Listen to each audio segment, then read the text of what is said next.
বারাসাতে এসআইআর শুনানি কেন্দ্রে উত্তেজনা। বারাসাত ১ নম্বর ব্লকের ছোট জাগুরিয়া আইটিআই কলেজে শুনানিতে উত্তেজনা দেখা দেয়। শুনানিতে আসা বিজেপি নেতা কাসেম আলীকে রোহিঙ্গা বলে কটাক্ষ করেছেন একজন তৃণমূল নেতা। এই অভিযোগে উত্তেজনা ছড়ায়।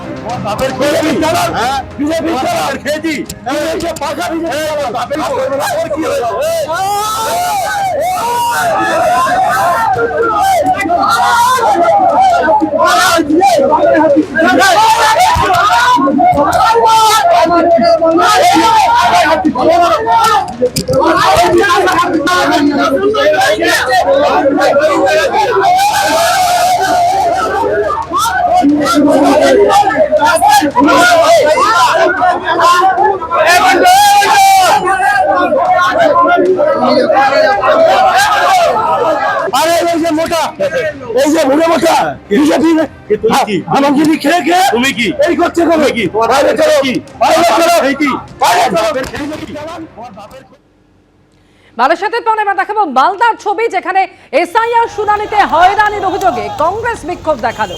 মালদা জেলা শাসকের অফিসে বিক্ষোভে বসেন কংগ্রেস কর্মী সমর্থকেরা। ডিএম অফিসের সামনে ধর্নায় বসেন মৌসুম বেনজির নূর ও ঈশা খান চৌধুরী।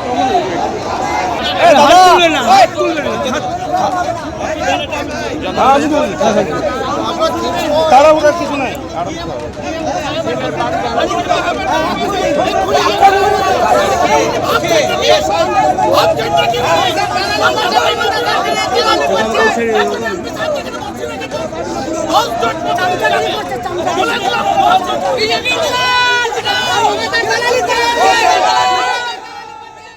সাধারণ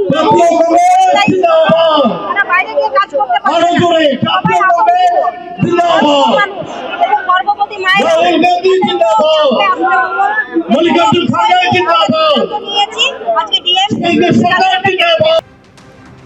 নাজিরাবাদ অগ্নিকাণ্ডে মৃত্যু মিছিল, পোড়া গোডাউন থেকে আরও 4টি দেহাংশ উদ্ধার হয়েছে।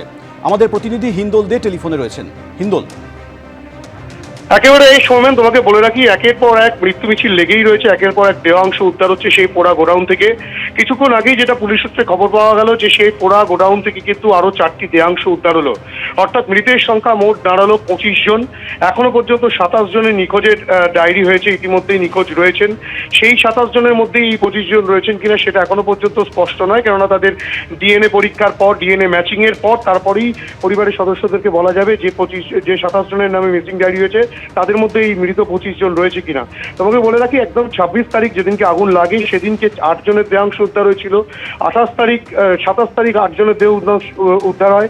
28 তারিখ 5 জনের দেহাংশ উদ্ধার হয় এবং আজ 4 জনের দেহ উদ্ধার হলো। মোট 25 জনের দেহ কিন্তু ইতিমধ্যে উদ্ধার হয়েছে এবং সেগুলোর ময়নাতদন্ত যেমন হবে তার পাশাপাশি ডিএনএ পরীক্ষাও করা হবে, তেমনটাই পুলিশ সূত্রে খবর। এবং ইতিমধ্যেই কিন্তু সেই দেহাংশগুলোকে ময়নাতদন্তের জন্য পাঠানো হচ্ছে এবং বিভিন্ন মানুষজন যারা কমপ্লেন করেছিলেন তাদের থেকে কিন্তু ডিএনএ স্যাম্পেল গ্রহণ করা হচ্ছে এবং এই দেহাংশগুলো ডিএনএ পরীক্ষা করে দেখা হবে সেই পরিবারের সদস্য তারা কিনা, এবং তারপরেই কিন্তু দেহ হস্তান্তরের প্রক্রিয়া হবে, তেমনটাই পুলিশ সূত্রে খবর। সৌমেন। হিন্দোল, ধন্যবাদ।